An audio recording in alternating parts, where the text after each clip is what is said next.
हस्तिनापुर का राजसभा। सुनहरे सिंहासन पर विराजमान है धृतराष्ट्र। दोनों ओर भीष्म, द्रोण, कृष्ण, कर्ण, विदुर और अन्य सभा सदस्य बैठे हैं। सामने पांडवों और कौरवों के बीच प्रारंभ होता है एक घातक जुए का खेल। शकुनी की छल कपट और युधिष्ठिर की दुर्बलता के चलते पांडव एक एक कर अपनी संपत्ति, अपने राज्य, अपने भाइयों को, यहां तक कि अपनी स्वतंत्रता तक को दांव पर लगाकर हारते जाते हैं। अंत में आता है वह अमानवीय निर्णय। युधिष्ठिर दांव पर लगा देते हैं द्रौपदी को, अपनी प्राणप्रिय पत्नी, पांडवों के सम्मान की मूर्ति को। कौरवों की योजना सफल होती है। वे अट्टहास करते हैं। जुआ समाप्त होता है। पांडव बन जाते हैं दास। द्रौपदी भी अब कौरवों की संपत्ति मानी जाती है। दुर्योधन कुटिल मुस्कान के साथ आदेश देता है, दुशासन, द्रौपदी को सभा में घसीट कर लाओ और उसे दासी की तरह प्रस्तुत करो।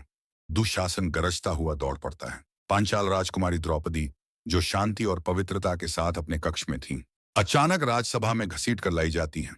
आश्चर्य और पीड़ा से भरी आंखों के साथ द्रौपदी चीख उठती हैं, यह कैसा न्याय है? क्या मैं दासी हूं? जब युधिष्ठिर स्वयं दास बन चुके हैं, तब क्या उन्हें अधिकार है मुझे दांव पर लगाने का?